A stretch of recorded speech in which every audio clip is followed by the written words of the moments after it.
அனைவருக்கும் இனிய நமஸ்காரங்கள். இன்னைக்கு நம்ம பார்க்கக்கூடிய முக்கியமான விஷயம் என்ன அப்படின்னு பார்த்தீங்கன்னா, நம்ம வந்து ஒரு பரிகாரம் பண்ணுறதுக்கு ஒரு கோயிலுக்கு போகிறோம். அந்த பரிகார கோயிலுக்கு போகும்போது மற்ற கோயில்களுக்கு போகலாமா?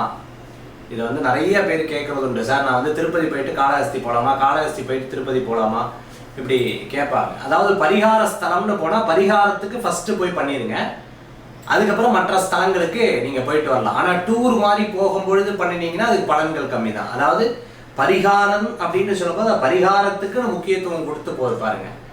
உதாரணத்துக்கு நீங்கள் வந்து இப்போ காளஹஸ்தி பரிகாரம், முக்கியமாக காளஹஸ்தி பரிகாரம் பண்ணுங்க. ஏன்னா அங்கே ஒரு இரவு தங்கி 2 நாள் அந்த ராகு காலத்தில் பண்ணி அதுக்கப்புறம் அதை முழுமையாக டயத்தை ஸ்பெண்ட் பண்ணும்போது நல்லா இருக்கும். நீங்கள் ஒரு 10 பேர் கூட போகும்பொழுது ஒரு 10 நிமிஷம் பரிகாரத்தை பண்ணணும், அடுத்த கோயிலுக்கு அப்படியே ஒவ்வொரு கோயிலுக்கா போவோம். அந்த மாதிரி கோயில்களுக்கு போகும்போது சுவாமி தரிசன பலன் நமக்கு கிடைக்கும், இல்லைன்னு நான் சொல்லவே இல்லை.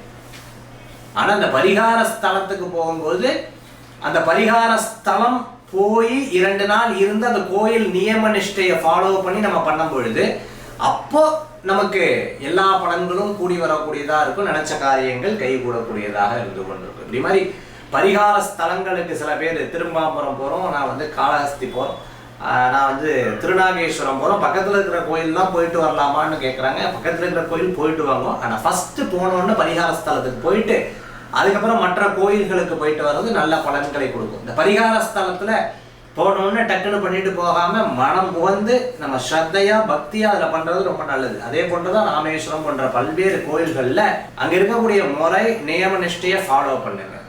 நியம நிஷ்டையை ஃபாலோ பண்ணிங்கன்னா பெஸ்ட், ரொம்ப நல்லது. ஒரு முறை காசி யாத்திரை, நம்ம எப்பவுமே 3 மாதம் 4 மாதத்துக்கு ஒருக்கா காசி யாத்திரை போடுறோம். அந்த காசி யாத்திரையில் பார்த்தீங்கன்னா பிரயாக்ராஜ், அலகாபாத் அந்த இடத்துல போகும்பொழுது அப்போ அங்கே இருக்கிற பிராமணா வந்து சொல்கிறா, இங்கே வந்தாலே பாபம் வந்து தலைக்கு வந்துடும், உடனே அங்கே வந்து முண்டகம்னு சொல்லுவாள், அதாவது முடி எடுக்கிறது ரொம்ப நல்லது. அவர் 2 செகண்ட் உடனே ஓகே படபடன்னு போனார், உட்கார்ந்தார், முடி எடுத்தார். அந்த பிராமணா சொல்லக்கூடிய எல்லா விஷயத்தையும் வைதீக முறைப்படி ரொம்ப அழகாக கடைபிடிச்சார். சார், குரு சொல்கிறத கடைபிடிச்சோம்னாலே நல்லா இருக்கும் சார்.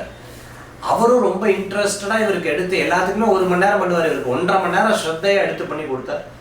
உண்மையாகவே அவங்களுக்கு ரொம்ப சிறப்பு. அவருக்கு வேஷ்டி துண்டெல்லாம் வச்சு கொடுத்து நமஸ்காரம் பண்ணி அது வந்ததுக்கப்புறம் சொல்கிறார், எப்போ நான் வந்து பிரயாக்ராஜ் போகும்போது அந்த நபர் வரலையான்னு அவர் கேட்பார். அவர் வரலையா அப்படின்னு கேட்பார். அந்த மாதிரி நம்ம ஒரு பூஜையோ புனஸ்கரணமோ பண்ணும்போது லயச்சு பண்ணினோம் அப்படின்னு சொன்னால் அதுக்கு ரொம்ப பலன்கள் கூடி வரக்கூடியதாக இருக்கும். பரிகார ஸ்தலங்களுக்கு போகிறதுக்கோ மற்ற கோயில்களுக்கு போகலாமாங்கிறத ஒரு அற்புதமான விஷயத்தை பற்றி இன்றைக்கி பேசினோம்.